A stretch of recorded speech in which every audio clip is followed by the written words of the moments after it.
The station where our veterans' voices are heard. MBR Talk. Hey, thanks for supporting our channel by watching and listening. Find us on the web at mbradio.us. Yeah. NY born and NY built. What is up, yo? Vanilla Happy Gorilla, Sunday, Big Dog, another Sunday Untouchables. with Let's your go. favorite Step in the hostess ring like kings with of the block. mostest. Gorilla grip, big dog, never stop. Iron in the veins, no gimmicks, no props. This is hard work, black top and body slops. Ain't no flash, just fists and fake. We run through ropes like we run through It gates. can't be. This is crazy. Bond ain't fake. You hear that roar? That's And the if Empire nobody at shake. home knows who We this the guy is, this is the big dog. And he did get a tip from the Brooklyn Prodigies earlier on that they had travel issues, but not due to them being scared or anything like that. But oh my gosh, the Vanilla Gorilla and the Big Dog and the Untouchables just inserted themselves into this tag team. elbows harder than a steel trash can. One shot, knock 'em flat on sight. Two beasts bred for the spotlight fight. They can talk tough, bark loud all night, but in the ring, we bite and we bite right. We are untouchables, NY bred. Two fists swinging, leave legends dead. Joey bring the rage, Dave bring the brain. Together we storm like a runaway train. Untouchable, New York style. We on tap, we make 'em snap.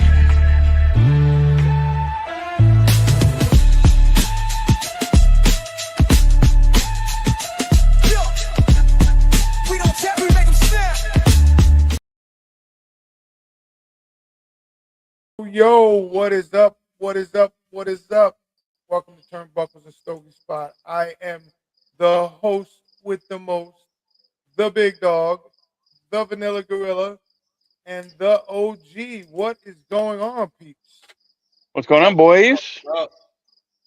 Nothing. What's on our agenda today? Right now, we're Well, going to Yes, we are going to pay send some respect to Joe Doring. you really an all Japan legend, Yes, multiple time Triple Crown champion, multiple 47 time years old, he died of. tag team champion, all Japan tag team cup winner with Kojima. He's been wrestling probably 20 years, Yes, sir. something like that, if not longer. Passed away yesterday, I believe it was, or Friday, Friday. due to brain cancer that it came back, but he kept it on the ropes for 10 years. He pinned it down, he beat it, and this time, unfortunately, cancer had won. Now, I don't have the sound I was going to use for this, but that's okay. But yeah, I mean that's him right there. A lot of people are probably more familiar with his work at TNA. When he was with Violent by Design and went 20 some odd minutes with Josh Alexander for the world title. And he was one of those guys, and a lot of people made the comparison. He was about as close to a Stan Hansen in current generation that we probably have ever got. Yep, that's very true. He was about as close as you'll ever get to a Stan Hansen for this generation. I hope he took care of his family. I Rest do in think peace. they did. If not, the boys are. I mean, the outpouring of love for him and his family was, between everybody from people you didn't even know knew him. Rest in peace. Yes. Rest in peace. Yes. Rest in peace. All Japan will probably never be the same. But then again, They create another one. yes, but I mean, you may not see another talent like that again, but who knows? They'll never have another JoJo. No, it'd be hard to fill his shoes. It'd be very hard to fill his shoes. Normally there'd be a 10-bell salute, but I don't have that sound because it wouldn't work for me. So, but yes, wanted to, send our condolences to him, his family, his friends, the entire wrestling world. Lost a very, very good person. From what everybody has said, I never had the opportunity to meet him. Familiar with his work, though. If you're a Japan person, you obviously know what his work is and what he's accomplished over there. Very extensive resume. So, but but we want to extend our condolences here on the podcast to the family and friends of Joe Doring. Rest in peace, and we will see you on the other side. Yes, sir. So, now, whoop, I'm sad. Original thing back there. so gee, what's going on with you, my man? My man, I just watched whatchamacallit from WWE. Just finally got to it. Night of Champions. Night of Champions. Not gonna So, lie, disappointed in who won the championship, but that's my opinion. For those who watched last week, I said that was going to happen. I knew Old Sami Zayn. I knew Sami Zayn was going to win. Is now your new WWE World Champion. Never been a world champion. Now he's in an elite team. And for a guy like him who's been doing it so long, been doing it almost 30 years, along with Kevin, who is somewhere probably kicking his feet still in excitement for Sami winning the belt. That pay-per-view was actually a very, very good pay-per-view. Start to finish. Oh, it was. I love the pay-per-view. I was just disappointed in the championship outcome. That's all. Sorry, not pay-per-view. My apologies.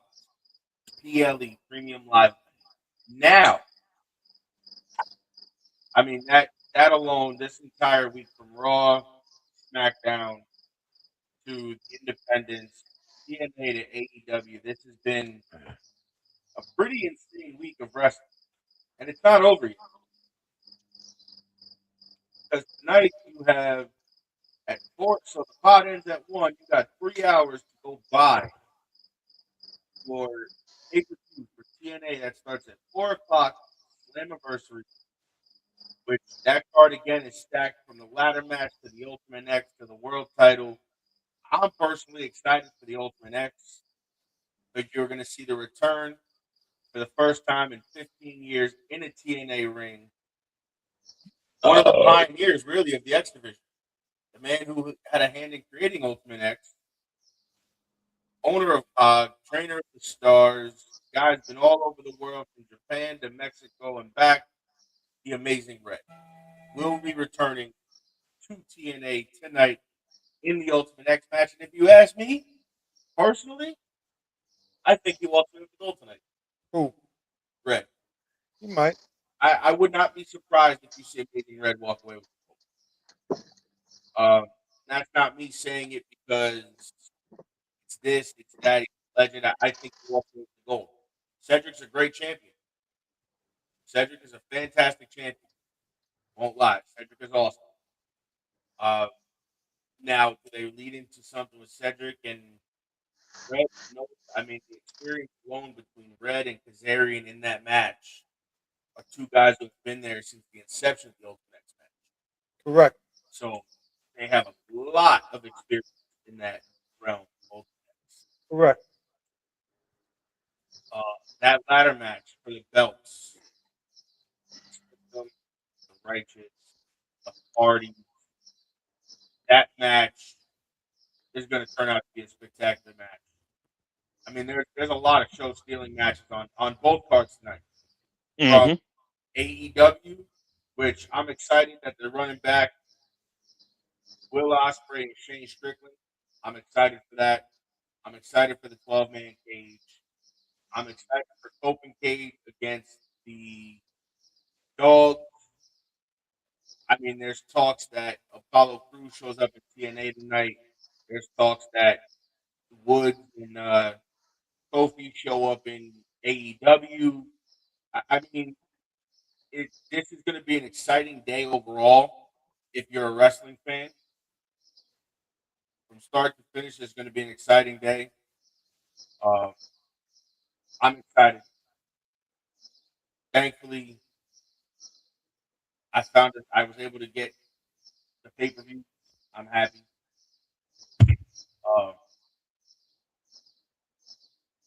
A lot to consume. A lot to consume. Lot to consume. All I can say is thank God I don't have work on Monday. There you go. I got an awful lot to consume. Also, on the independents this week, for those who didn't see, You read my mind. I was just going to ask that. Styles made his debut in Georgia. And for those of you who have watched AJ since the beginning of his career, his son wrestles just like he did. The slide under the guardrail into the phenomenal forearm, the Styles clash, the entrance. He came out to. Well. Stop right there. Let's talk about it. Let's talk about Avery Styles. He is going to be another AJ Styles. He's always going to be known as let's just be honest, he's going to be known as AJ's kid. He's going to carve his own lane. But what I do like is the fact that he took AJ's logo and his gear and made it his own. Correct. He has his own version of the P1 logo. He came out to his dad's old Ring of Honor music. Correct. He came out with the jacket, the same, same tights, same everything. Only thing he didn't do was gloves. Not yet. Not yet, though. Again, it was his first debut. Remember, AJ didn't do gloves until TNA. He was way into TNA. Way into the 2010s before he touched gloves and put gloves on his hands. So that's not something that he's going to do right away. I'm sure down the line he will. But I did see a clip from that match, quite a few clips, and I was impressed. I was very impressed. Did you see those same clips? I did.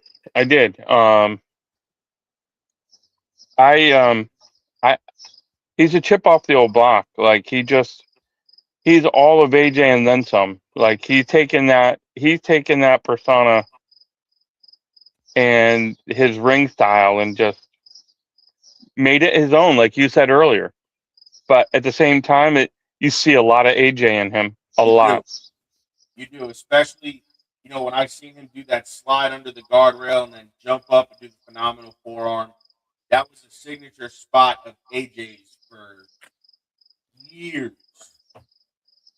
From TNA to Japan to Mexico, that was the signature spot he did for years. Now, what I'm curious to see is if Avery pulls out the spiral tap. Oh. Because he practiced that. You could see him practicing it quite a bit, and that was a big move of AJ's for years. And then he had to stop doing it. Mm-hmm. But that's another move that isn't utilized, but if done right, can be a phenomenal. It also can hurt. That's why AJ stopped doing it. If you don't take the bump right, it can hurt. Correct. I was thoroughly impressed with that. Thoroughly. I mean, I'm excited to see what's coming up. Next week is going to be an interesting show. It's a split show. It's a double show. It's not something we've ever done. I accidentally double booked it. Because he doesn't listen when I send him because emails. I didn't mark it in my calendar, but that's okay. We're going to see if we can do it. We're going to make it happen. Don't worry. So we'll have Shafo Collection, and then we will also have Series 40 cigars on as well. So bear with us next week. It's going to be an interesting show. And if we have to go longer, I'll make it go longer. We can always record it if anything. But I'm very excited to do that next week. I'm excited to talk all things wrestling. Again, tonight, World's End card, not World's End, Forbidden Door is a stacked card. TNA is a stacked card from top to bottom. Well, Forbidden Door comes on at 8. Forbidden Door is at 8. TNA is at 4. So you're gonna be busy from. Well, I'll be busy from 4 until probably midnight. So on that note, let's take a 2-minute commercial break, and then we'll be right back with our guest.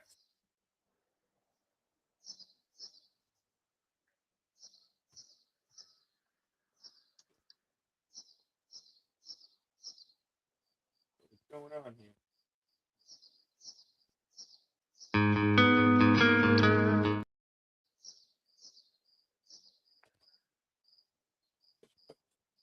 Yo, so I keep telling y'all, the boss knows every motherfucking body. Keep telling y'all that. So guess who showed up at the hotel here in Connecticut? And y'all not gonna believe this shit. Joe, they ready for this shit, Joe? I don't know. Are they? Y'all not gonna believe this shit, but I'm gonna show y'all who showed up. This is the CEO and founder of NESS. And one half of the My man. Sports Show. Go ahead, man. What's going on, fellows out there? Glad to be here with my favorite wrestling podcast. I love these guys. They're unique. They're funny.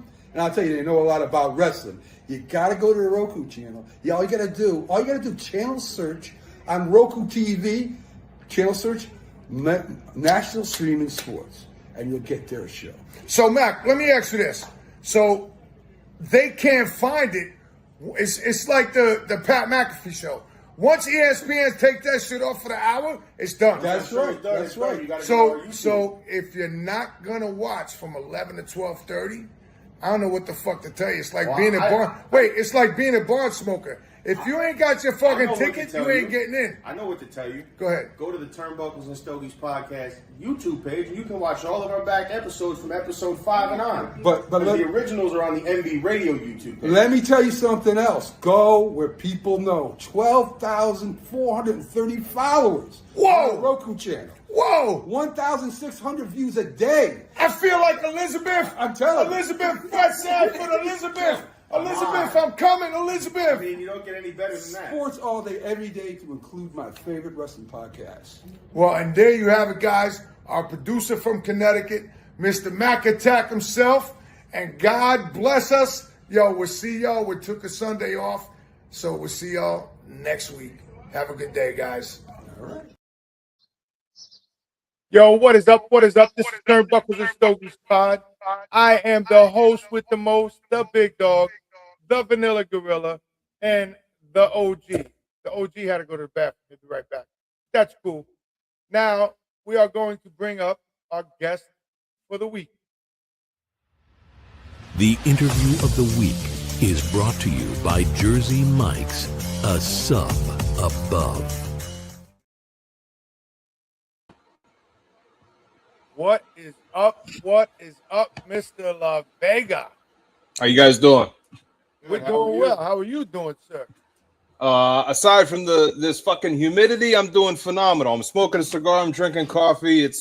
I'm alive. That's all that matters. I left my coffee inside. Well, I was drinking coffee, but I like to have my beer. So, fuck it. It's afternoon. So, let's get to the nitty gritty here, buddy.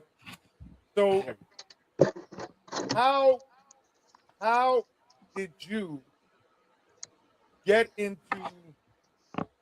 Vega Cigars, and how did you become a big distributor? And I say big because you're a big distributor. And how does your family feel about you doing the cigar?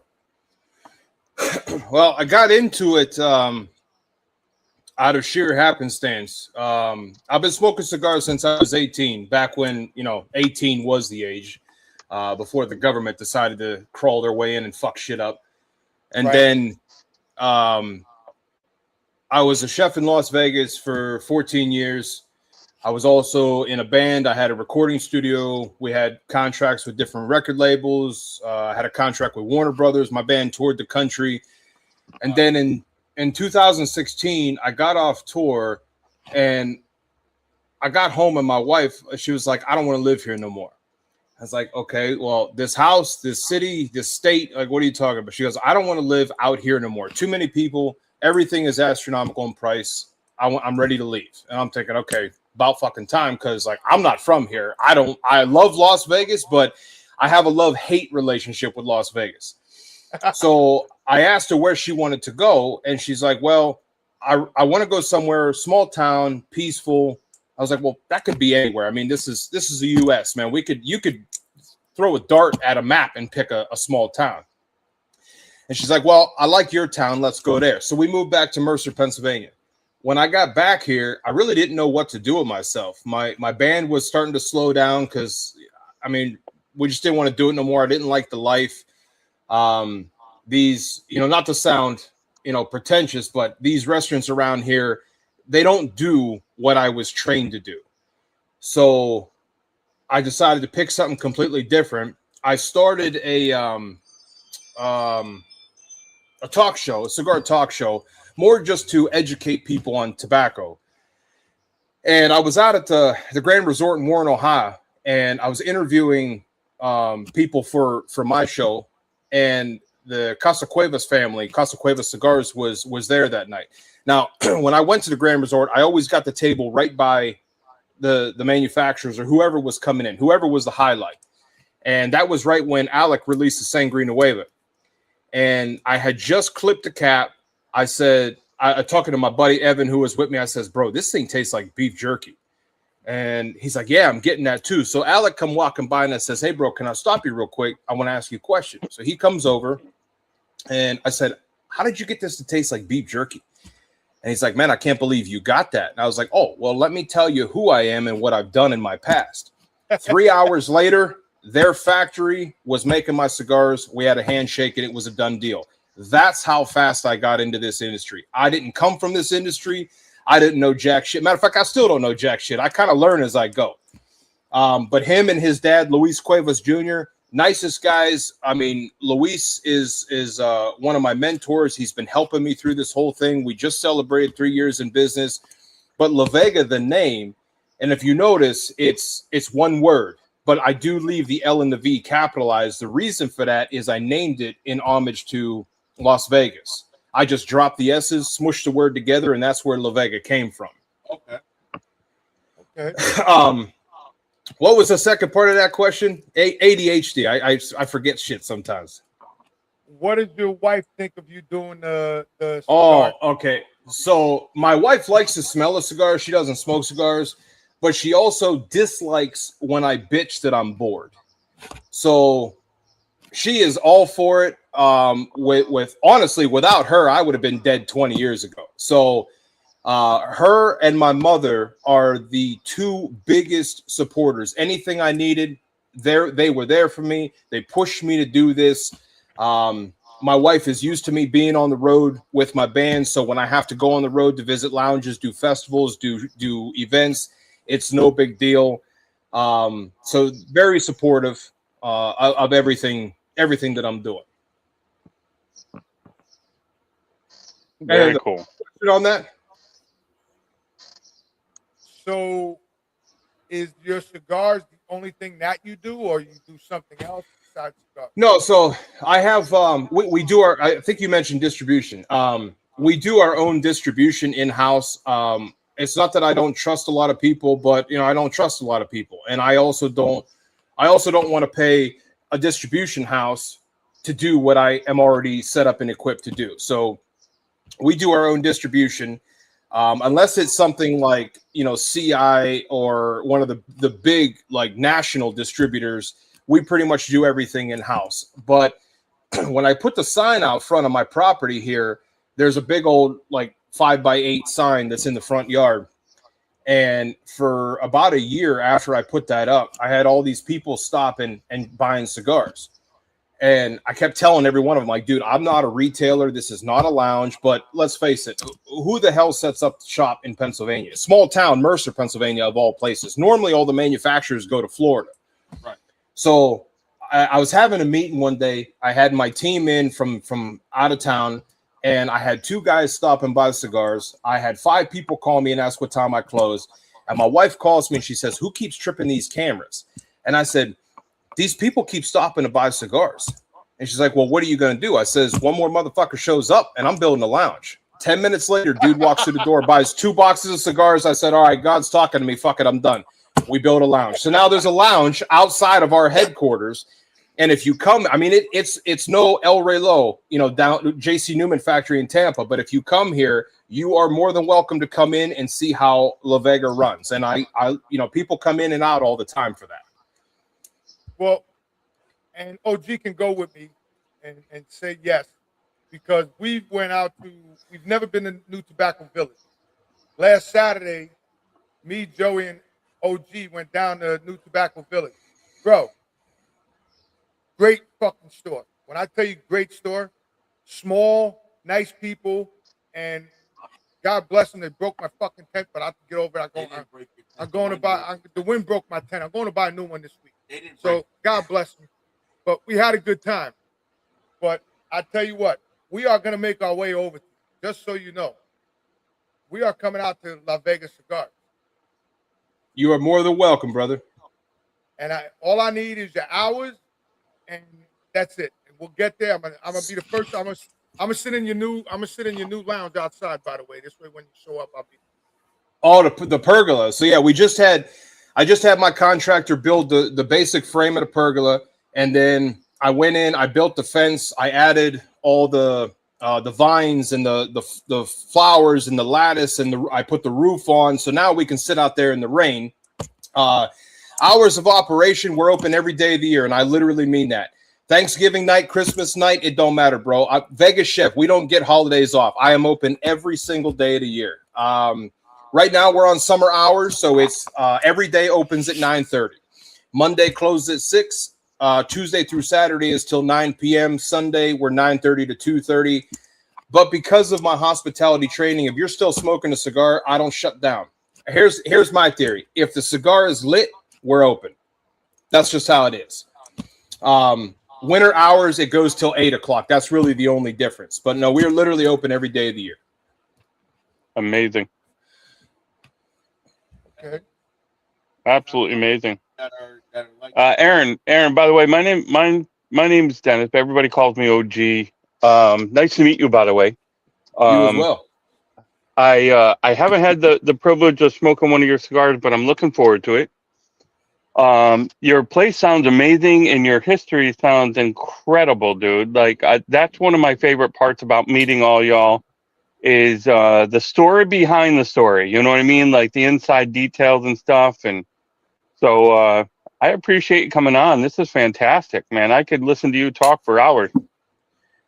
Hey, I'm Italian, bro. I can talk for fucking hours. Well, just don't start going. Start going like this, all right? So can I. Just don't start going like this, all right? Look, listen, I get enough of that with the wife. The wife's Italian, and I'm Irish, so you can imagine. Look, if you want to silence a Dago, tie his hands together.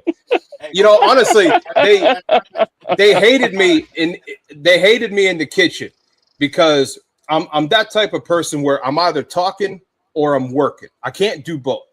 Reason is when I talk with my hands, which you can see. Normally I try to keep it down here on my desk so you can't see what I'm doing. But I talk with my hands. When I was in the kitchen, I'd have other chefs come up to me and ask me questions, and I've got a 12-inch knife in my hand, and I'm just flailing that thing around. And my one I'll never forget Bernard. He's like, dude, can you put the fucking knife down? I'm like, Bernard, you can either talk to me or I can work. But if you're talking to me while I'm working, this knife is getting thrown. Correct. So pick talk or work. So I am right now smoking La Vega Il Terzo. Terzo. Yes. So tell us a little something about that. So I'll give you the whole lineup. We'll start with the Primo, which is the blue band. When I first started, I did a lot of research on this before I even came to market. And what I found was when a new company comes out, they normally release one blend in a variety of vitolas, like 2, 3, 4, or 5 vitolas. I didn't want to do that. Being in the Vegas kitchens, we were trained to always have something for anyone who walks through the door. We may be putting on a banquet, and it's primarily, let's just say porterhouse, right? But you've got people who don't eat meat. They only eat chicken. You got people who only eat fish. You got vegetarians. You got vegans. You got people with allergies. We had to be prepared for everything. So when I went to market, I went to market with 3 different blends, one size. The point of that was, if you were a medium smoker, I got you. If you were a medium plus, I got you. If you were medium to full, I got you. I changed all 3 different blends. 2 of them were Maduro wrapped. One of them is an Ecuadorian Habano. So the Primo, Secondo, and the Terzo in Italian means the first, the second, the third. And that's how I chose these blends to release. But they all came out at the same time. The number 40 is my only Connecticut, which you're smoking right now. So that number 40, I don't like Connecticut's. I'm a Maduro smoker. I'm a strong smoker. So when I created that number 40, I had to create a Connecticut that I would smoke, because if I don't like it, dude, I'm not going to release it. I don't put shit out just to put it out. There's plenty of other companies and a whole facet of industries that does that, and I don't do that. I have to stand by it. So I'm doing a test run, and the one complaint that I've heard amongst a lot of people, and the one complaint I have, is that when a company makes a Connecticut cigar, they make it way too mild, and not just mild in strength, but mild in flavor. So I set out to keep it mild in nicotine strength, but at least pack a punch with flavor. When I did that blend, I couldn't believe how well the tobaccos meshed together. I was so impressed with it. I called it the number 40, and I released it on my 40th birthday. It is the only Connecticut I have. I don't believe in changing a wrapper on one of my other blends and still giving it the same name. I attribute it to music. So I'm a big Def Leppard fan, okay? That's my favorite band. Imagine Joe Elliott's not the singer. It's not Def Leppard, okay? Imagine Steven Tyler's not the singer of Aerosmith. It's not Aerosmith. You change the rapper, you change everything. My opinion. You change the rapper, you change everything. I'm not going to call it the same. So I set out to create one specific Connecticut. That's the one you're smoking. The Il Cane, which I don't remember if I sent you or not, that one is one that I created in partnership with Dogs Inc. You ever heard of Dogs Inc.? Yes. Okay. They train service animals for veterans with PTSD at no charge to the veteran. I created that cigar. Every quarter, I write 2 checks. One for the sales that I do through my retailing partners, and one from my lounge. And every quarter, I send that to them. So that Il Cane in Italian means the dog. And then if you look at the center of the band, there's a bar that goes across. In Italian is written, "A dog is a man's best friend." It also uses the Dogs Inc. purple. On the band itself has paw prints, dog paw prints. Like, that whole thing was done for them. Those are the 5 in my core line. Now, the Primo is a medium strength, robust in flavor. It's got Mexican San Andreas wrapper, Dominican binder, Nicaraguan, Colombian, Pennsylvania broadleaf fillers. The Secondo, the green band, is a Ecuadorian Habano wrapper, a Dominican Olor binder, and it's got the rare Piloto Cubano, so it gives you a lot of baker spices, a lot of citrus. The Terzo is the one I created for myself because I'm a Padron smoker. I didn't create that to copy Padron. I created that to give me a Padron experience. The blend is nothing near a Padron, but the experience for me was a Padron experience. That has a Maduro wrapper, Olor binder, and it's got the Criollo 98 Lajero, which Criollo 98 is probably one of my favorite tobaccos. The number 40 is an Ecuadorian Connecticut wrapper, so it's very creamy. Aside from the Connecticut shade that you get over, Connecticut River Valley, I found that the Connecticut shades are very dry and they're very acidic. So I chose to go with the Ecuadorian Connecticut, which actually gives you off some creamy notes to it. It's got an Olor binder, Nicaraguan, Dominican fillers, so it has a little bit of punch to it. The number 40, I tell people, it's a Connecticut cigar made by a Maduro smoker for a Maduro smoker. That's not saying that you're going to get out of that what you would get out of a Maduro. I'm saying that it's got enough flavor that you'll enjoy it. But it's not a Maduro. So it's one of them ones where, as a Maduro smoker, I'll finish my night with that off because I don't want something strong at night. So I'll finish with that number 40. And then the Cane has a Colorado Corojo wrapper. It's got some undisclosed tobaccos, but it does have a touch of Peruvian in it. So in that final third, it changes over and it gives you that touch of sweetness because of that Peruvian. Okay. I mean, I do, like you said, I enjoy this connection. When you sent us, I lit up the Robusto because I wanted something different, and it hit my palate the way a Maduro or a nice strong Habano. Right. It's supposed to. It's not supposed to be your regular, Connecticut. It's mild enough that a Connecticut smoker will enjoy it. It won't be too strong for them, but it's also pungent enough in flavor that a Maduro smoker could be like, yeah, I would smoke that. Not all the time, but I would smoke that. Right. So now let me ask you this question. I know you have all your Lavega cigars in your shop, and I'm only asking this because I have a lot of friends in the business, and one of them is Jonathan Drew. Do you carry any Drew Estate stuff in your shop? I don't have any Drew Estate. Well, no, I lied. Down below, I do have a box of Cuba Cubas, but I don't have a lot of people. My clientele doesn't ask for Drew Estate. So I have 2 cabinet humidors in my lounge. Both of these humidors came out of Casa Fuente in Las Vegas when they redid it. So the one is the boutique humidor. The other one is the legacy humidor. In the boutique humidor, these are all brand owners that I know personally. These are also handpicked to be here. I know what everything tastes like. I specifically put these in because I know people are going to like them. In the legacy humidor, that's really run by my clientele. They choose what they want in there because I'm not going to put something in there that people don't want. So that there's and that legacy one's ever changing. When people get sick of it and they say, hey, can you get like what's the new one I just got in? The EPC Encore. A guy was requesting the Encore. We put the Encore in. The Jamie Garcia, the Personal Reserve, that went in there. The La Gloria Serie R, that went in there. So that one's ever changing. But the Drew Estates, I don't really get a lot of people that want Drew Estates. Okay. OG, what would you suggest? For his humidor, is that what you're asking? Yeah. Oh, listen, I'm a full body complex kind of guy. I want more than just the nicotine rush. I want more than just I want flavor. I want profile.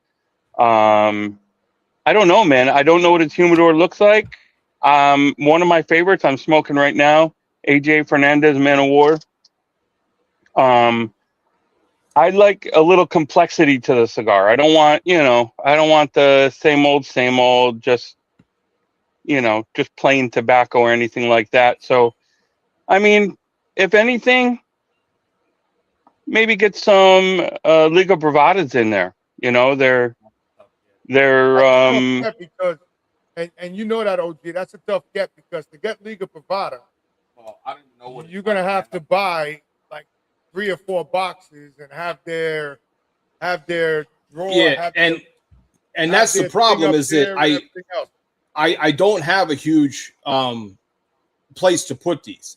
So any company that comes in, my first question is, do you have any minimums? And if they tell me yes, I'm no longer interested. Not because I don't want to do it, because I physically cannot put all of this shit in there. Like I have 2. Normally what I do is I try to stay with 2 lines from each brand. When you have a company come in, and I'm not going to name names because that got me in trouble on another podcast. But when you got a company come in saying that they've got a 15 box minimum, I look at them and be like, where the fuck am I going to put 15 boxes? Like you're literally looking at I don't have a walk-in humidor. This lounge was designed to be 1930s, 40s gentleman's club. It's speakeasy style, full service. We get the cigars and cut them and light them for you. We pull them out of the cabinet. I don't have the space for that. So the stuff that I put in, I have to go with companies that I don't have to do that. And the Ligas, man, you got to buy a metric fuckload to even get the Ligas. Well, let's hold on right there because, I mean, you're talking to 2 guys here. Hold on. I understand. But you're talking to 2 guys here that are good friends with Jonathan and his best friend. And I might be able to help you out in a little while. We'll talk after the show. Unfortunately, but we can try. But anyways, so guys, on that note, we're going to take a 2-minute break, and we'll be right back with La Vega Cigars.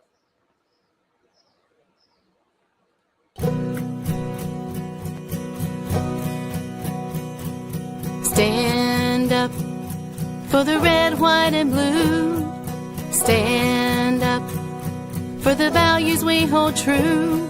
With gratitude I'll stand as our flag begins to wave o'er the land of the free and the home of the brave. Stand up, put your hand on your heart.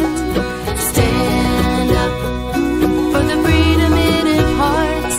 Bless all who stand for justice. Bless all who stand for peace in the home of the brave and the land of the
Senior Airman Holland Pickard. Specialist 4th Class Robert Summy, U.S. Army. Staff Sergeant Jerry Altman, United States Air Force. Second Lieutenant Zachary Stead, Air Force.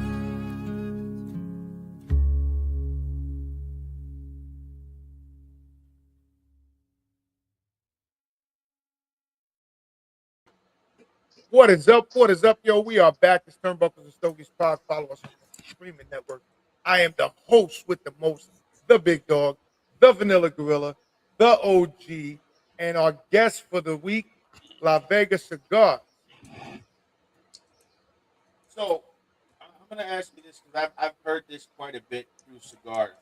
Being that you were a chef, how does that play into you blending your cigars or helping them come up with what you're looking for? So my background as a whole, not just culinary, but the music industry, I have a placard on the wall inside the lounge that has the actual La Vega story.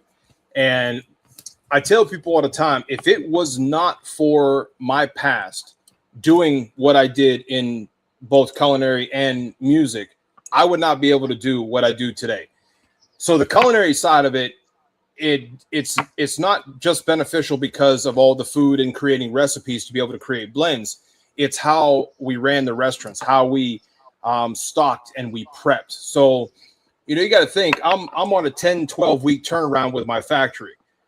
I know what inventory I keep, but I always have to think ahead of what am I going to sell? What's the potential of what I'm going to be putting in these lounges? I also have to account for the growth of this company. So I've been in business 3 years. Not only have I never raised my prices due to tariffs and taxes and inflation or whatever other bullshit bandwagon everybody wants to jump on, I also have never been back ordered. And it's because I do a lot of projections so I can figure out how much to have. It's also not a bad thing to let this shit sit in here. It's just getting better. So I have probably 4 times more sitting in storage than I actually need. But to never have to put back ordered on anything, it's worth sinking that investment into it, because that's probably the one thing I'm the most cautious about is I don't ever want to be back ordered. I don't want to ever have to tell somebody I am back ordered, because as a consumer, if I go after something and I fall in love with this cigar and I find out it's back ordered, you got maybe 2-3 weeks out of me before I find something new. And I don't want people to do that to my cigars. So I stock ahead of time. On the creating recipe side, I mean, it's a huge benefit because making recipes for food, although it's the same, but it is different. Making recipes for food is what taught me how to make recipes for tobacco. You can't just throw in equal portions of everything and call it a day. That's not how that works. Like, I have a cigar that I roll in-house. It's called the Il Due. It's the only Lavega cigar that you can't find anywhere but Lavega Lounge. It's not equal portions. I mean, I've got a Jalapeno Ligero, I've got a Ometep Seco, and I've got a Connecticut Broadleaf. If I were to put equal portions, that Jalapeno Ligero and Connecticut Broadleaf would completely overpower everything else. So learning what I learned on how to create a recipe has taught me how to properly blend these cigars to where you can taste everything. It's a good mix of everything.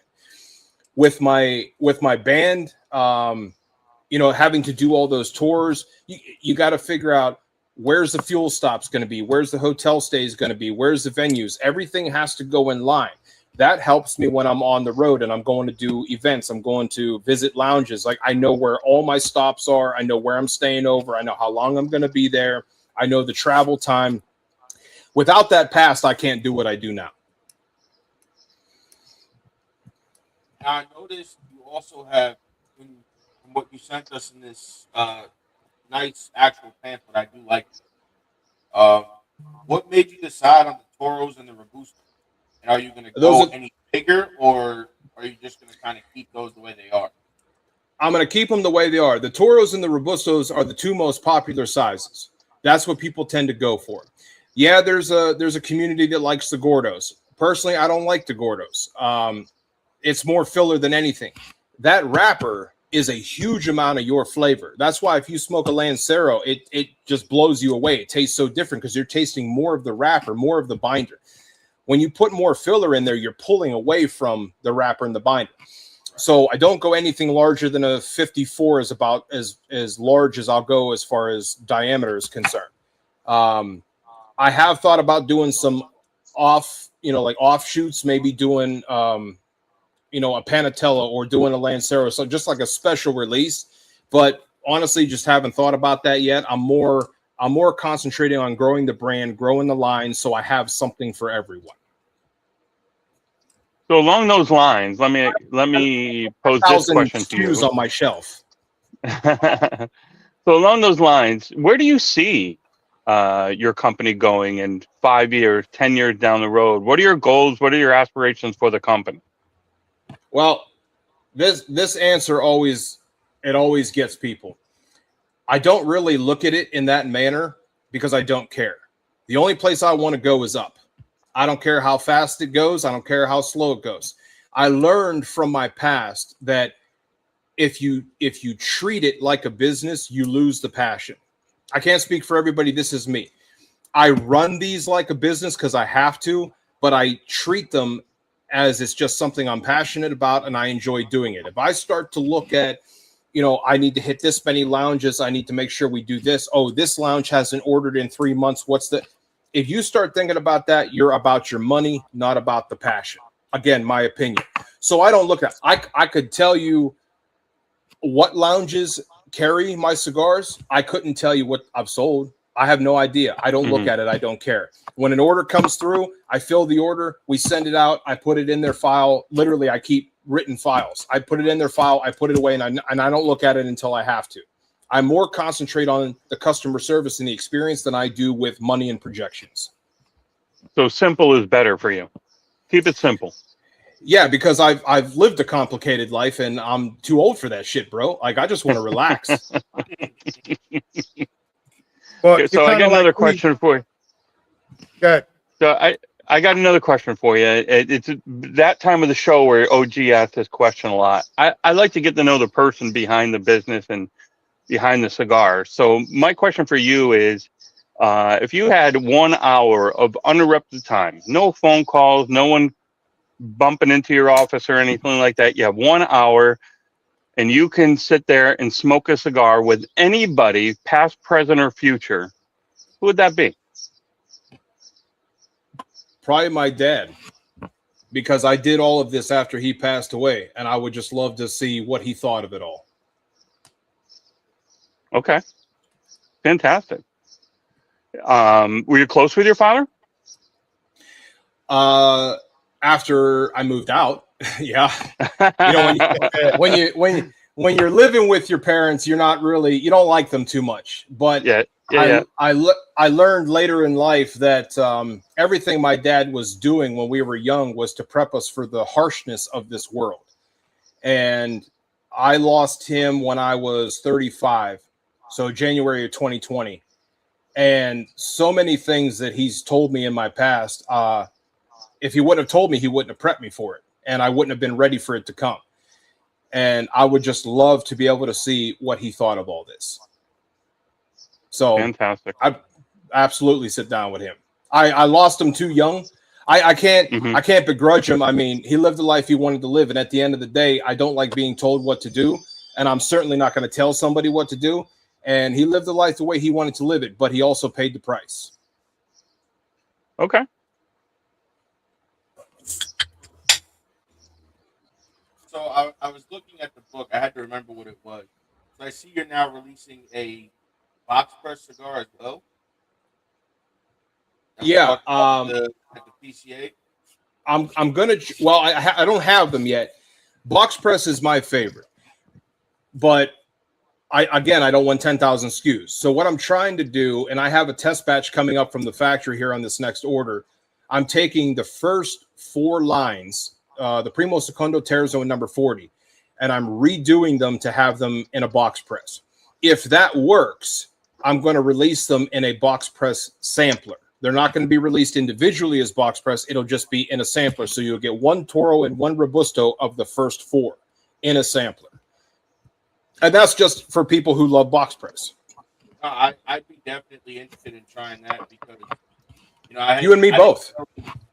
Listen, you know what? It's funny you say that because I didn't know a whole lot about box press and what the reasoning was behind it until I had sat down at an event with Rick Rodriguez when he was after he started West Tampa, and he was explaining to me about the flatheads and why the box press cigars are always a little more flavorful than a regular cigar, is because when you're puffing on the cigar, you're sucking air in on the sides of your mouth, so it's cooling the smoke as it hits your palate.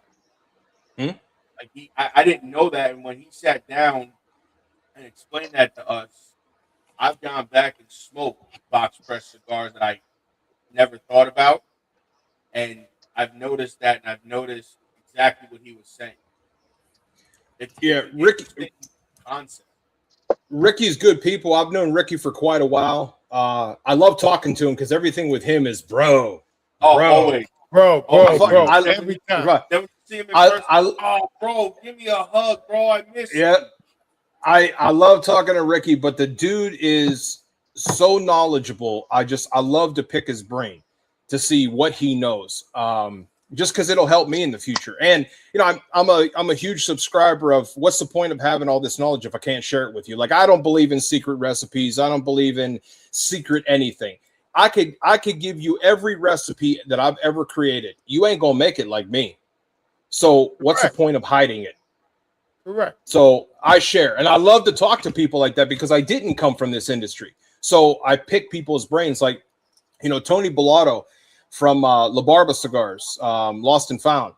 He's my mentor. Him and his dad have 2 lounges over in Ohio. He was the first a lounge to ever open an account with me.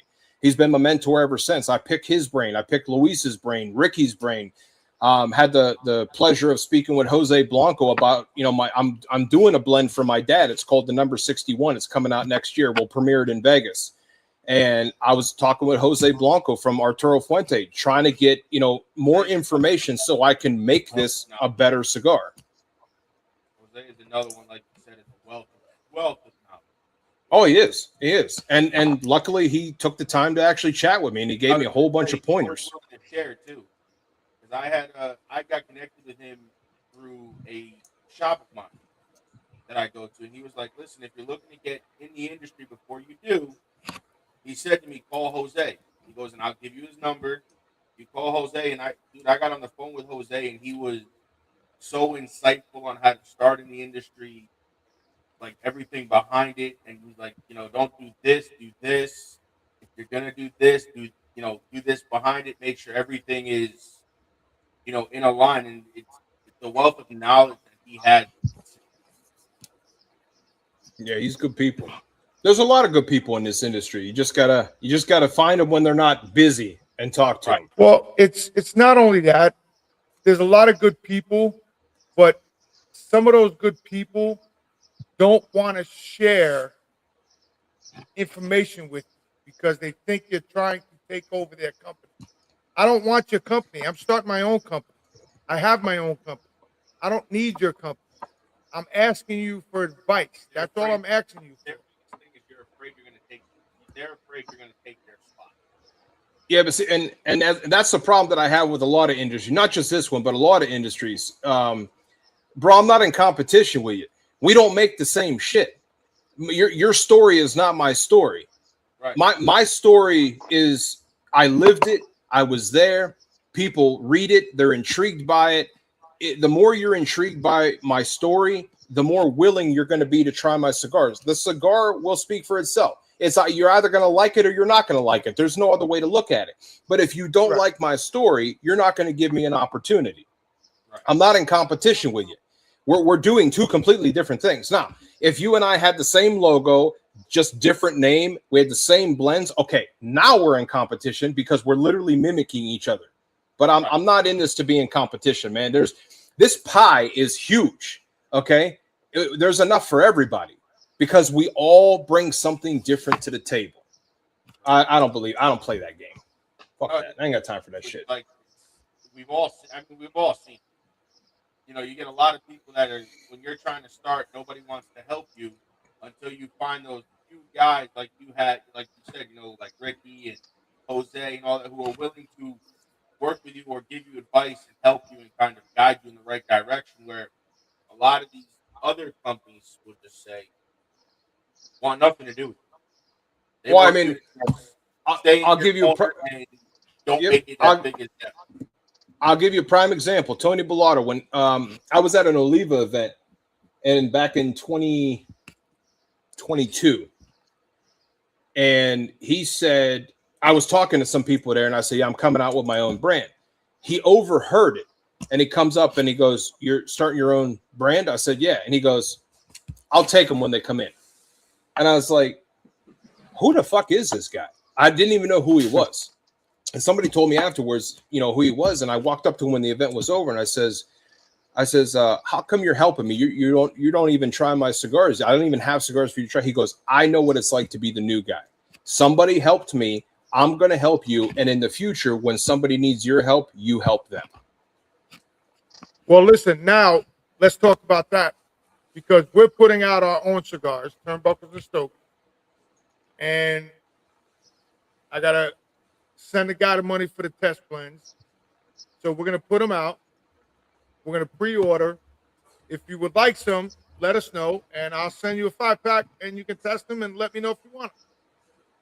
I'll absolutely do it because, again, the only way to get into my boutique humidor is I got to know you.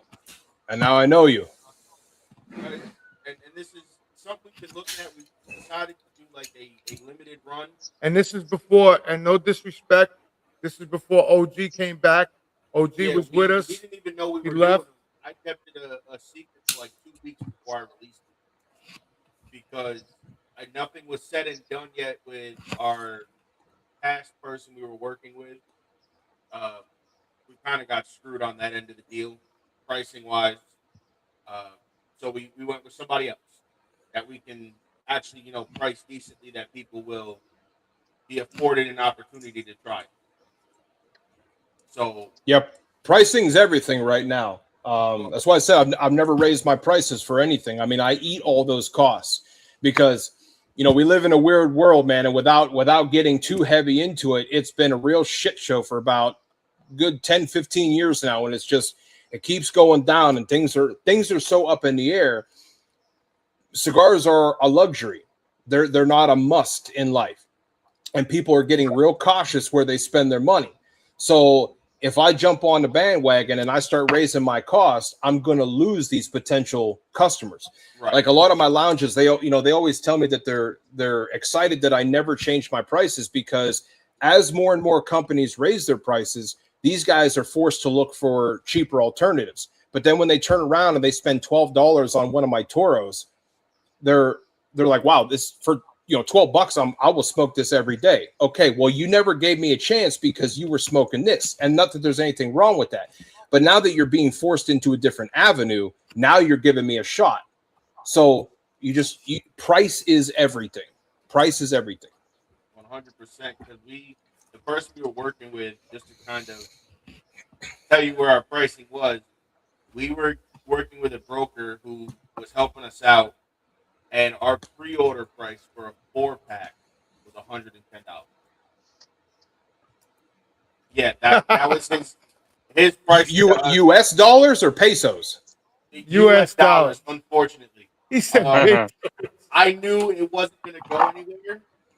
I had a feeling, but again, he gave us the opportunity to work with him, and when things didn't work, we just went back to the drawing board.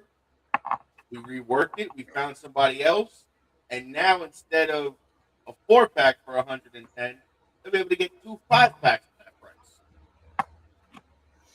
Wow! It's like you said, it's the pricing is the key, and then you got to find somebody that's willing to work with you. And when you can find the price point that you're looking for, then it's like, okay, now I know what I can charge. Instead of, wholesale to you, let's just say at $10, you might be getting it wholesale to you at $3 to $4, maybe even $5 at most. So let's get back to Lavega. So where can everybody find your cigars? Can they order from you directly? Do they have to go to what is it, Oakdale Cigars? I know you're in Oakdale Cigar Vault and a few other places. So I'm in lounges in New York, Ohio, Pennsylvania, Virginia, West Virginia, both Carolinas, Florida, Kentucky, and one in Nevada. But no, I do not sell direct to consumer. One main reason.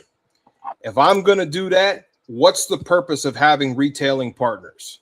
I don't sell to the consumer. If you want them, you got to go to a lounge that carries them, or I send everybody to slipperyrockcigars.com. Joe's a great guy. He carries my entire line. He will ship anywhere. slipperyrockcigars.com is where I send them for online orders. Which, it's funny you bring that up, because this is going to talk the last probably, it's going to talk for a while, but it's become a big thing lately. A lot of brick and mortar stores are starting to shut down due to a lot of the bigger companies having online orders. And that's what I try to tell people is, if you can get them in person, go to the brick and mortar and support them. But at the same time, if you're not in that area and you have to order online, obviously do what you got to do. Right, but there's the other side of what I tell people is, if you want my cigars and you order them online, now Slippery Rock Cigars is an actual brick and mortar. He just ships to people who can't get them anywhere near you. So let's say for this conversation, you like my cigars, but I can tell you right now, I only have them in Buffalo, New York. If you like them, go tell your brick and mortar. I'll send them a sample so they can try them. If you like them and they bring them in, now you got them. So my message to people is, if you want to try them, order from Slippery Rock Cigars. If you like them, tell your lounge. That's just what it that's what it comes down to. But if you watch my videos, because I only have Instagram, I think social media is poison. I'm lucky I even have Instagram. But if you watch my videos at the very end, I always say, always support your brick and mortars and enjoy your smokes. You got to support your brick and mortar. Now, if my brick and mortars are selling them online, that's awesome. It's still a brick and mortar. Right. But I'm not with any massive online retailer. So, you got to get them from a lounge. And I'm not sending them to you directly. It's just not how I roll. You got to go to a brick and mortar to get them. That's a big thing, because there are some companies that not only sell to the brick and mortars, but then also, do direct to consumer as well. Yeah, I don't do that because again, what's the point of having a brick and mortar support 100%. If I'm going to take away their business? 100%. And like you said, the ones that a few of them that you said you have to work with. I know Slippery Rock, like you said, is one of them that is a brick and mortar, but also ships as well. Yeah, because I mean, if I'm gonna sell them myself, I mean, yeah, let's be real. I can make more money on them because it's my own product that I'm selling now to people. But I have the passion, not the greed. Right. Correct. And a lot of people, and correct me if I'm wrong, Aaron, a lot of people don't realize that if, let's say me and Joey we're starting our own cigars, and they say, hey, Dave, can you send us a bundle? Yeah, I can send you a bundle, $250. Well, I can go to brick and mortar and buy it for $150. Then go to the brick and mortar and buy it for $150. Yep. I'd rather you go to the brick and mortar. Yep, 100%. I support my brick and mortars more than anything. If you want them, go there. If not, slipperyrockcigars.com. He will send them to you. And I think that's where the lost art is because, I think what a lot of consumers sometimes don't understand is on your end is if they're buying from a brick and mortar that buys from you, they're supporting you while supporting the brick and mortar, which in turn makes both of you guys money because they're ordering and selling out, and then they're reordering from you. Yep. So that's what I try to explain to a lot of people is I'm like, you might be misunderstanding how that kind of chain works, but you buy from the place wherever you order from, even if it's a brick and mortar that ships. When they sell out, they have to turn and buy from the manufacturer, who then still makes money because you're still supporting them, just down the line. So, look, man, I'll be honest with you, man. I've lost my way in the past. Okay, I don't hide anything. I lived it. It's out there. Matter of fact, if you Google my name, Google remembers more than I fucking remember. I don't remember shit. But I've lost my way before, and that's why I'm at the mentality I am now, where my passion is just going to carry on. It's no more about money. I'll be provided what I'm supposed to be provided. The Lord works in mysterious ways. That's where I'll leave it. I'm not going to get into a religious battle with anybody, but that's just my theory on it. It's my faith on it. I'm not out for that money. I'm out to put good cigars in people's hands and hope that they enjoy it. My man, I absolutely adore your honesty, your authenticity, and I think it reflects in your business. And to kind of circle back to that loyalty to your customers, that's more valuable than any monetary amount, because you're going to get your customers keep coming back, whether a brick and mortar ordering from you or folks going into your nice lounge and hanging out. They're going to keep coming back because you are who you are. So I commend you for that, my man. I appreciate that. I appreciate it. I've lived, like I said, I've lived a hell of a life, and I've learned what not to do, and I don't like liars. I'm not a liar, and this is what you get.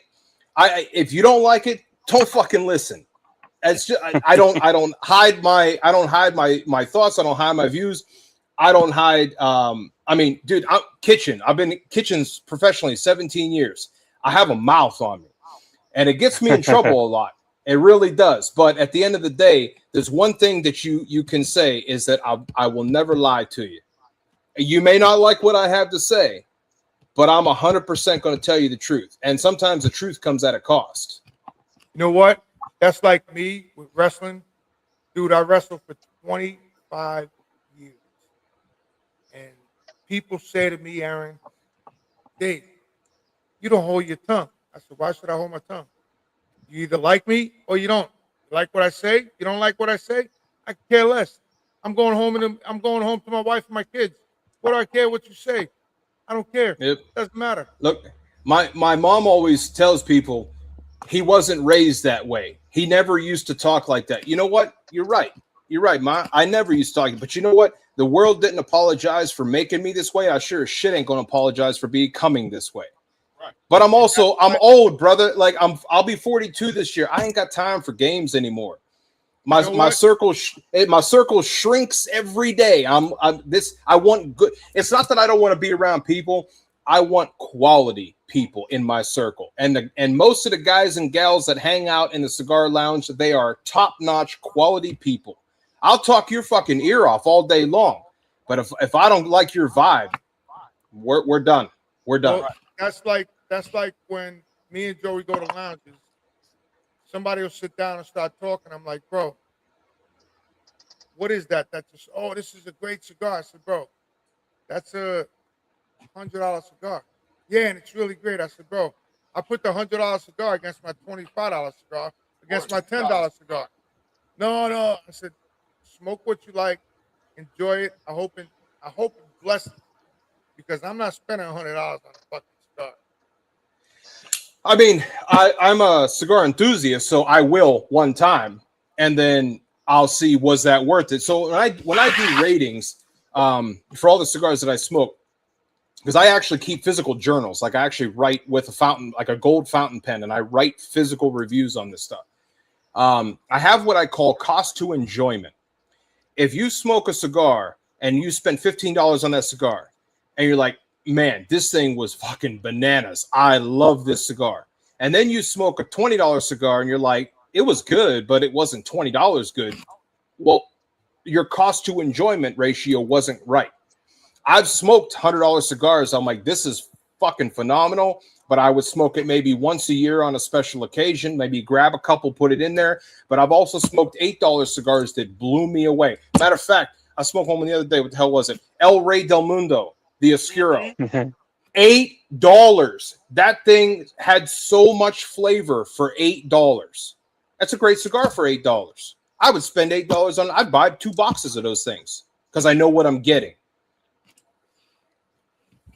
Oh, and that's a big thing. That's what I try to tell people is again, everybody's got a different budget for cigars, but you do make a valid point of a cost to enjoyment. If you're spending $50 and that cigar wasn't worth it to you, then you in a sense just lost $50.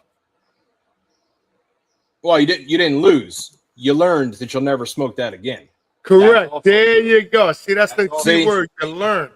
See, I don't believe in losing. I mentor high school kids that are getting ready to go to college, and I tell them all the same thing in life.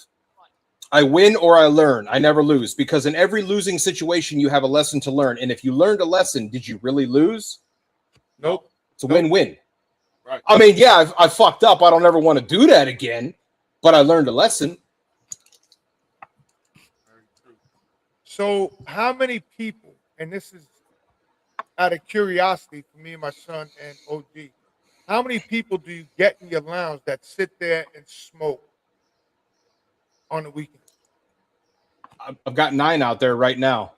One of them's watching it, so I could come back here and do this with you guys. My man, good luck. We appreciate him.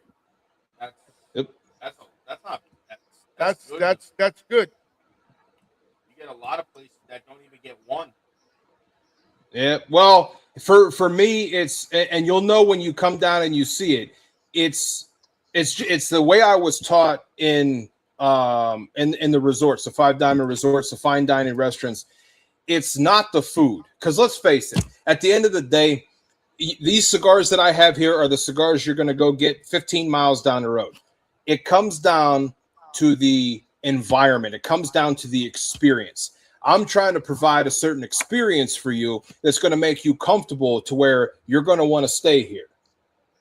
That's what I'm giving you. Like, that's what you're getting here. You could buy, I do carry AJ Fernandez. I got the Decenio and the New World Red in there.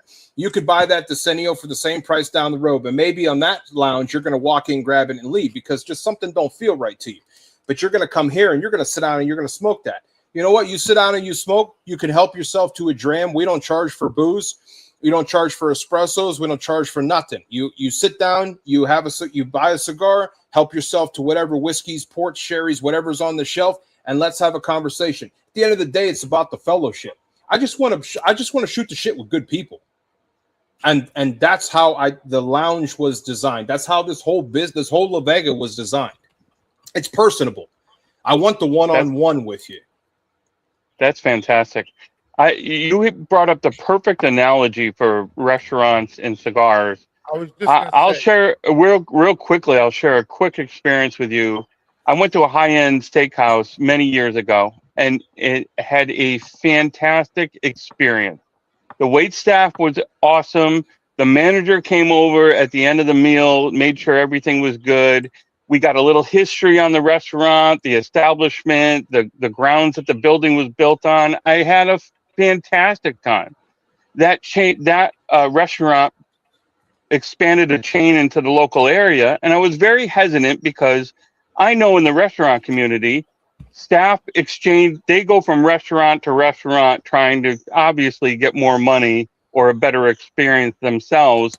And I thought, in my area, it's going to be the same people serving it that I already know from the restaurants that I go to that have probably migrated over there. And sure enough, I spent the extra money. I went to that restaurant that was locally, and I had a horrible experience. I was no attention by the staff. The food was the same quality, but I just didn't enjoy myself, and I haven't been back since to that establishment. So you're doing the right things, man. You've got the right mentality for your customers, near or afar, and keeping your loyalty to them and their experience with your lounge, your cigars. You're doing it fantastic, man. I'm really loving this interview. This is fantastic. Well, I appreciate the kind words, but I learned I'm a very loyal person. Most Italians are, until you give me a reason not to. I love hard. I hate fast. That's what it comes down to. You give me a reason to hate you, and we're done. You're dead to me. But the way I was trained in culinary, it's not just culinary. It's full service. Like in college, I went to Le Cordon Bleu. I got my associates from Le Cordon Bleu in Las Vegas and a diploma from Le Cordon Bleu International in Paris. And we weren't just taught the kitchen. We were taught hospitality. We were taught the front of the house. We actually had to go and serve in the college restaurant to people. And when you walk in, I'm going to use this analogy here, although it's not entirely true because there is a difference in cuts of meat. But if you go to Applebee's, okay, and you order a steak, but you go to this fine dining restaurant and you order a steak, barring there are actually some differences, let's just say steak is steak, okay? What are you really paying for? Why is this steak at Applebee's $20, but this steak over at this fine dining restaurant is like $60? You're paying for the atmosphere. You're paying for the attention to detail. When you walk into a fine dining restaurant, you see white tablecloth, and when you walk down, no matter which way you look, the stemware is in perfect alignment. Just like Arlington National Cemetery, the flatware is perfectly placed on the table. You could run a fucking string from one corner to the other, and everything is in a line. You're paying for that. You're paying for the ambiance. You're paying for the attention by your wait staff, by your maitre d's. You're paying for we don't rush the food. When in a fine dining restaurant, it's a lot of communication. It's not just, put it in the window. Like, nothing against Applebee's. I do like Applebee's every once in a while, but you put it, my steak's done, I'm going to put it in the window. Well, bro, I ordered that steak medium rare. You didn't communicate with the saute station, and now my steak is getting overcooked. In the fine dining restaurants, it's more communication than you can imagine. Let's say I'm on the grill. I'm working the grill. I've got, let's say I'm doing a veal Milanese, right? I got this on. I peek around the corner. I talk to the saute station. I say, yo, on table, 15, I need 4 minutes on this veal Milanese. I'm letting him know when I'm going to put that bitch in the window. Because when it goes out as a table, not just piece by piece. And we want nothing sitting in the window for more than 60 seconds. When it comes to you, it has to be ready to consume right now as a table. I put that attention to detail in everything I do for La Vega. You're literally getting my training in hospitality in La Vega, not just La Vega Cigars, La Vega Lounge, period. You're getting that training with everything La Vega. That's a big thing, that you've taken that training and, kind of put it into your lounge and your cigars. It does show. it does show through the cigars and the quality of them, and you know, the experience from what I've seen through the videos you post on social media with your lounge and stuff like that. Now, as we're winding down, excuse me. As far as ordering wise, if a lounge or a shop wants to order from you, is there a minimum requirement? I have no minimums. The number one thing that I hear everybody complain about, all my retailing partners complain about, aside from the price hikes, is minimums, myself included. I will not talk to a company if they have a minimum. I don't care if you want a box. I don't care if you want 100 boxes. You get what you want. I don't require that you carry anything. Not everybody smokes Connecticut's. Why would you waste your money bringing Connecticut's in if you know your clientele is not going to buy them? Right. If you want to carry my brand, you reach out to myself. Matter of fact, my business line, I'm probably the only one that does this. You call my business line, you're talking to me. You're not talking to 10 different people to get to me. You're literally talking to me. If you're in a certain territory, call one of my reps. No matter what you do, at the end of the day, when the account is set up and finalized, you're getting a call from me. One, to thank you for taking the chance on my brand, and two, so you have my number. You got a problem, you call me directly. If not, talk to my reps. My reps are great people. But if you need something, you've got my number. Call me. Bro, if I ever start a lounge, I am calling you and I am picking your brain.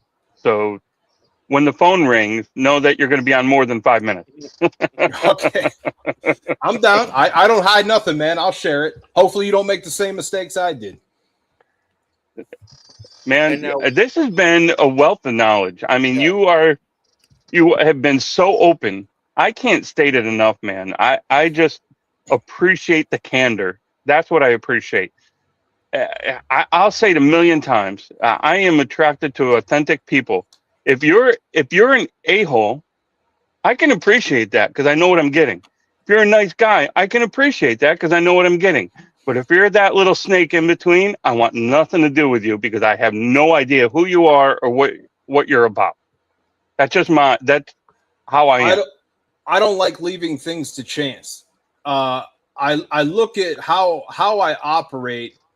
I attribute it to dating. Let's take dating. Okay.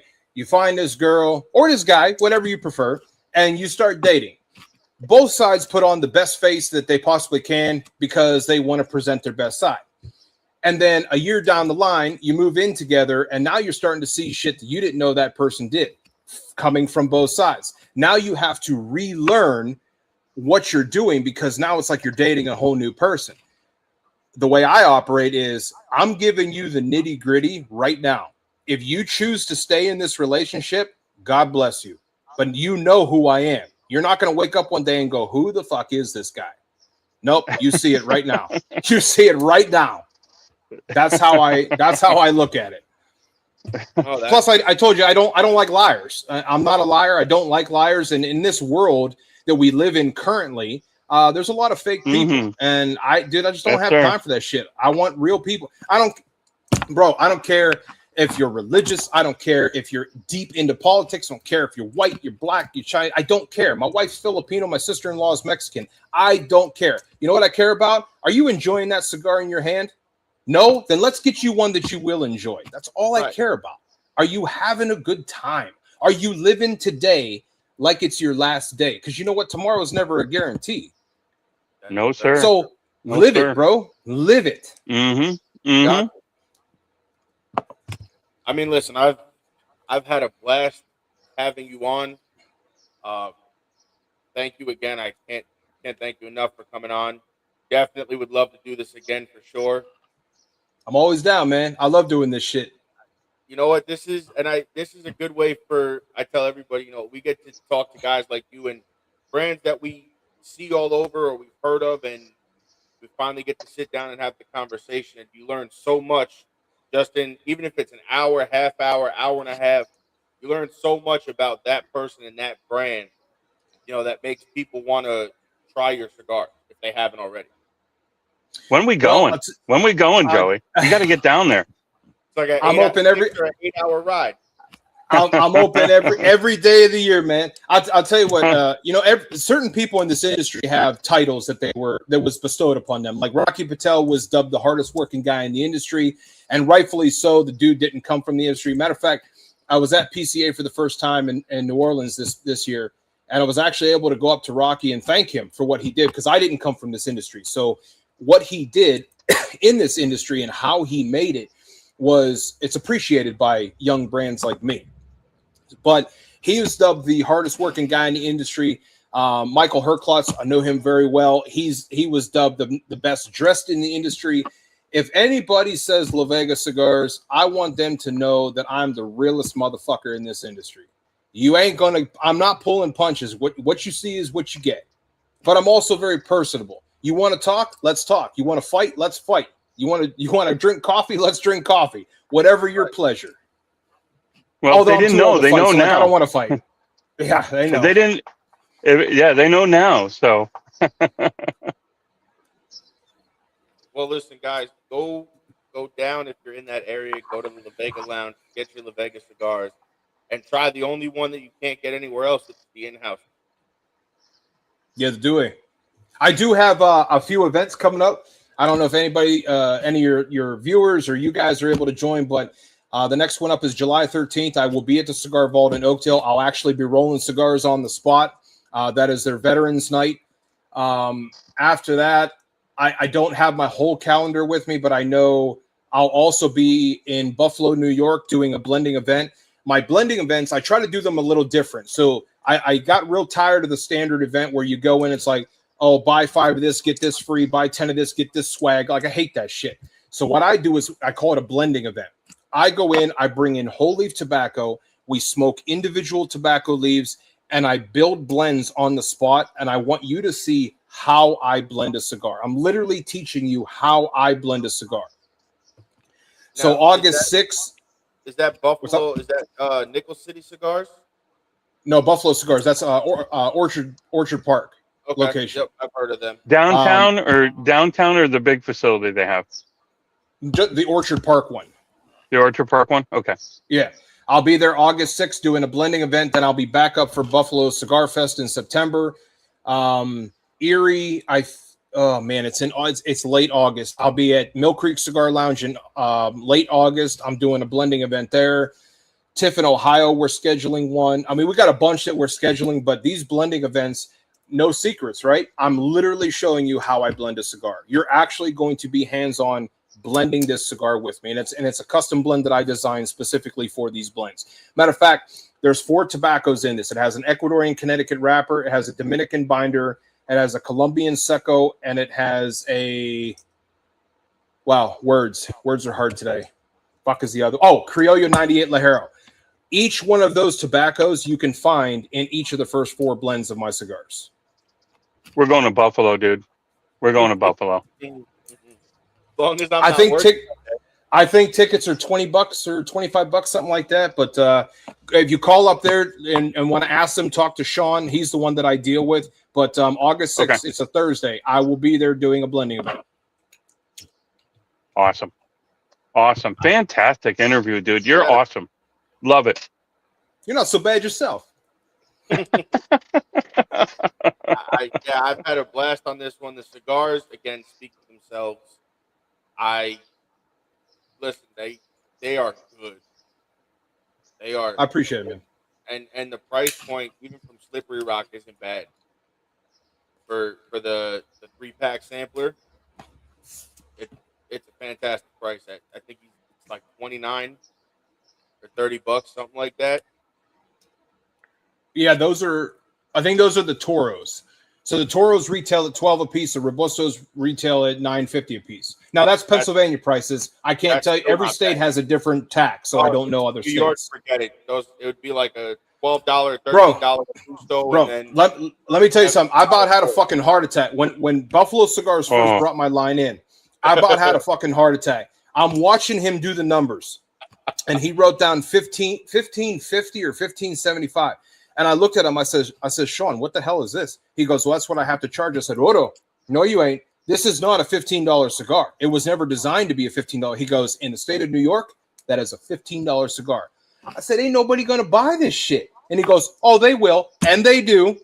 But it's because your state has a ridiculous tax. 75%. Oh, 75%. So In August, it looks like it's gonna pass. It's gonna go up to 95. So at that point, a Robusto that's $9.50 is going to cost me almost $20. Yeah, it is. I don't think it's good. They're also trying to pass a generational tobacco ban. Yes, they are. That's getting close too. That's for a whole nother episode because I got a lot to say on that shit. We touched on that on another episode, and I'm like, I could do 3.5 hours on this because it makes no sense. Makes none. Nope. I'm like, that's a whole nother episode if I ever really want to piss people off and give my opinion on what I think. I'm like, I could film a whole episode by myself about what I think of that band. It's insane. Well, this has been another fun episode of Turnbuckles and Stogies. Aaron, thank you, man. Thank you, guys. Appreciate it. Appreciate it. And we'll see you next week with Shaffo Collection and Series 40 at the same time. Let's see how this works out. See you guys. Ladies and gentlemen, thank you for tuning in to Military Broadcast Radio. As we wrap up today's show, we want to remind you that the podcast of today's episode will be available right after we go off the air. So if you missed any part of the show or want to listen again, be sure to check it out. And remember, we're here to support and honor our veterans. Your stories and experiences matter, and we are committed to giving you a platform to share them. That's right. We're here to give our veterans a voice. So don't forget to catch the podcast and stay connected with us. Giving our veterans a voice.